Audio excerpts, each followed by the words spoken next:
If the truth is known, the ultimate act of love is to give life. The ultimate act of evil is to take life. So when you're in the midst of hell and you wake up from the nightmare and you see you're in hell and you look over and you see the promised land, you want to get there. So the way to get there is by representing what you see right where you are.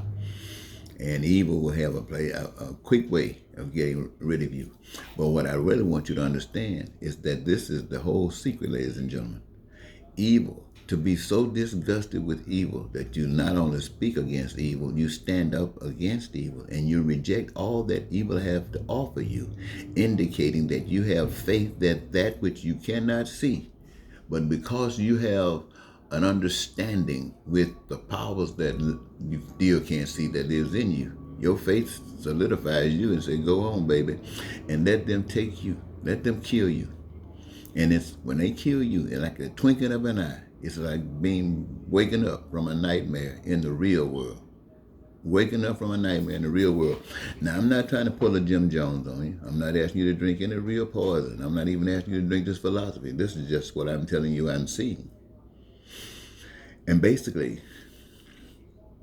that's what it comes down to.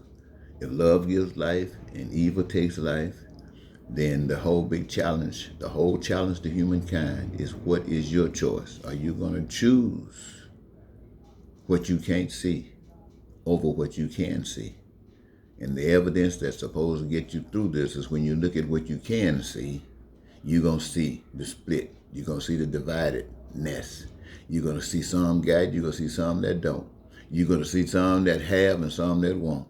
And you're going to see pain and suffering, and you're going to see all kinds of things going on. Now, that's going to be one of your choices. Yeah, you're going to see some people having a good time, and in spite of all the pain and suffering. You're going to see that.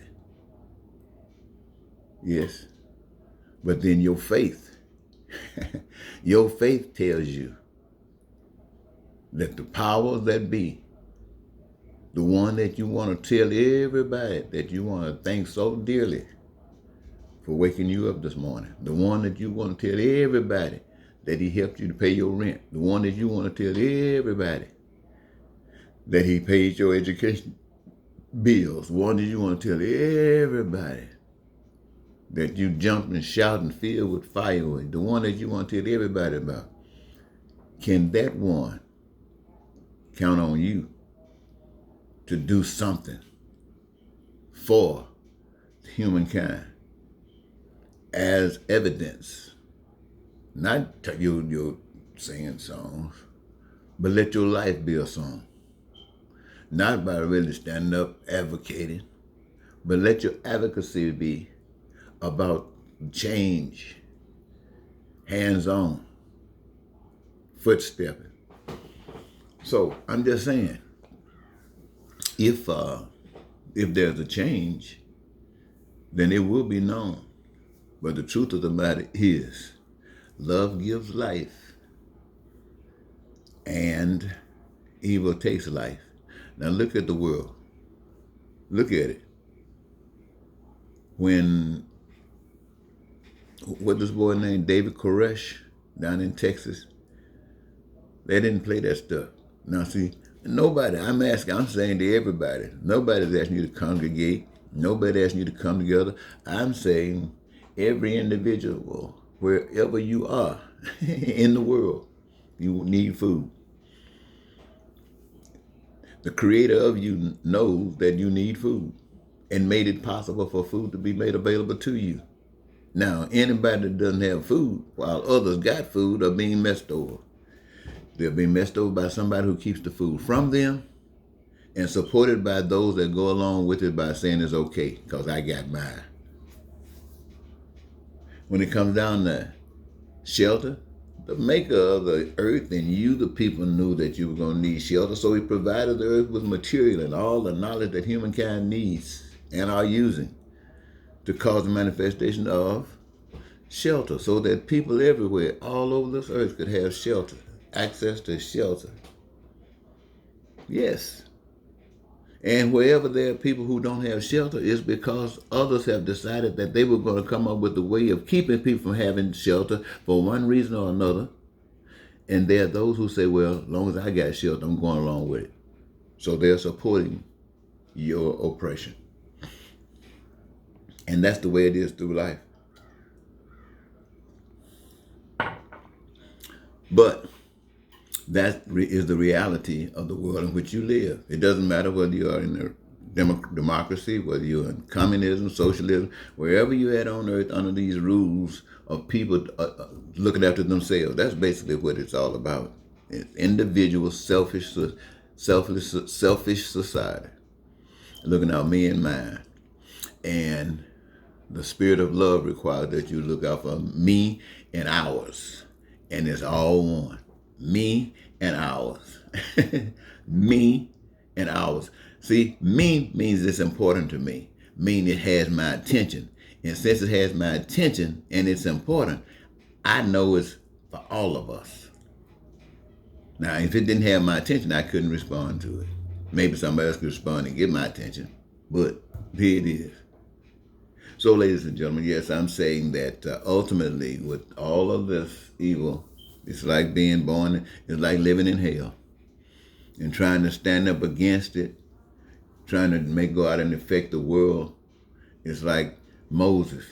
All of those, all of those years, people didn't get anything. It's like Jesus. All of his years, people made him God, but still, look at the world we're living in today. And all of the people who stood up for righteousness and died, been murdered, like Gandhi, Dr. King, and look at Dr. King. Well, he was murdered because he's such a good man. You go to Washington, they got this great big old statue of Dr. King and what Dr. King represented within the United States of America. Oh, this is a great accomplishment.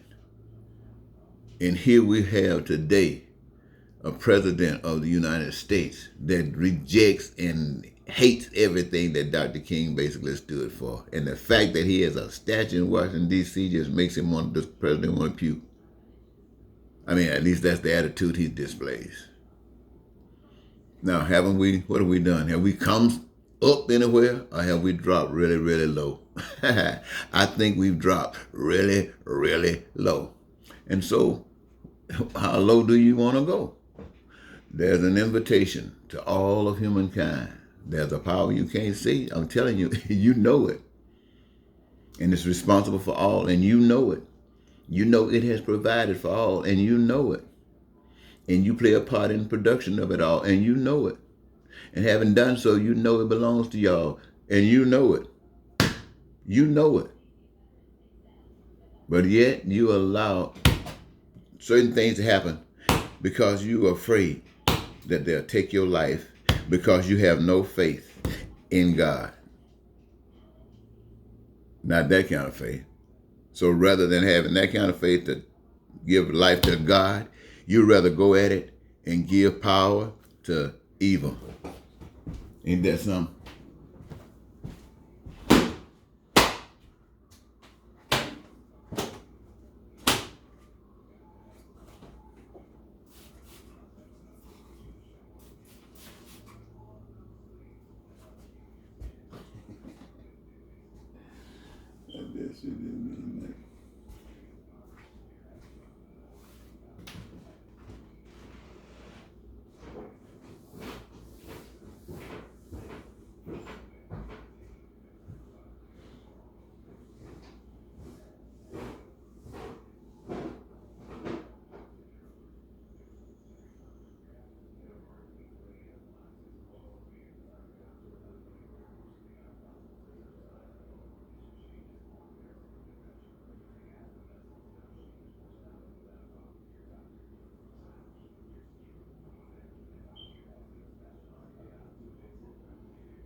Wait a minute.